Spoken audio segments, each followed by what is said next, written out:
of last year. 'Cause last year we were kind of still implementing the defense, and now it's a real veteran group. So the first group, they come in, they know everything, and we're just guiding the young guys along. So we have a lot more player-to-player coaching than coaching-to-player coaching. So I think that helps a lot when you have like somebody in front of you helping you and teaching you all the little tricks. Like, I think that helps a lot with these young guys. So. Along the same lines, it seems like the secondary has a lot more depth in recent years.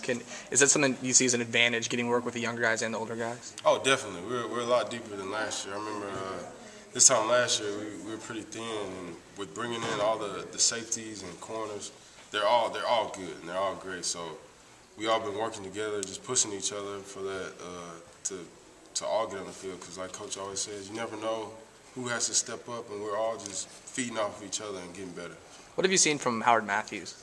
Oh, Howard's he's just a natural athlete, and he's really strong, and he's been playing. He caught on to defense very well, so he's been out there making checks and calls and all that stuff. At first, I was going with him, and I was having to call everything, and then he just picked it up really fast, and he's going to be a great player for us. What do you think of Dustin going both ways, and what's that like to, kind of mix it up with him, have him on That's another just great natural athlete. Dustin, he can play receiver, he can play corner, he can really do it all. And he's just, you've seen his ball skills. He has great ball skills. So receiver, that wouldn't be much of a transition. It wouldn't be too hard for him, but covering him is pretty tough. So that's just another advantage that he has over most corners. Coach Sherman said that he's already would be the fastest receiver. Would you agree with that?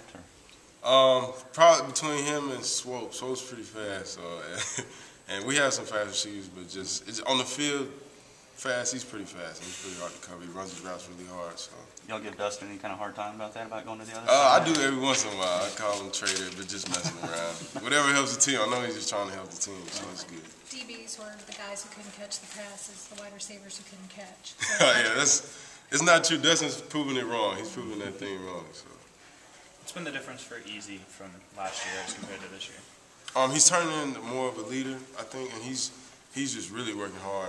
Because I live with him, around him a lot, and he's just so dedicated. He watches film all the time at home.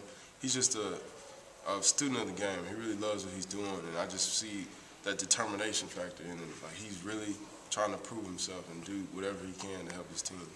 He said he struggled last year with the injury situation. He said he was almost hitting rock bottom. Could you tell being that close to him? Yeah, I could kind of tell that he was getting frustrated, and he was just kind of ready to have like a fresh start. And like in the spring, he had a great spring. He was just happy to just be injury free, and he was just basically trying to start over. Because some people label that sophomore slump or whatever. He was just really trying to get back into what he was great at. And he's going to be a great player. It's going to be a good year for him. Were there any times you talked to him, or did you just let him figure that all out? I kind of just told him that it's going to happen, and everything doesn't go your way sometimes. And like I told him we're young, like we have 2 years left, so I told him don't really get down on himself or anything like that. He has plenty of time to recover. So. With so much experience back in second year in DeRidder's system, is Coach DeRidder coaching different this fall camp than he did last year? I think all the coaches have kind of raised the bar. We have higher expectations this year, so he definitely he coaches the same. He just expects more from like the little stuff that you could get away with when he was implementing the defense. That doesn't work anymore. Like if you want to achieve high expectations, you have to aim high. So the little mistakes and stuff like that, we can't do that anymore. So he expects a lot more out of all of us. Even the young guys, he expects a lot out of them too. Can you give us an example of how he's been on somebody's or your case for doing something that last year he wouldn't have?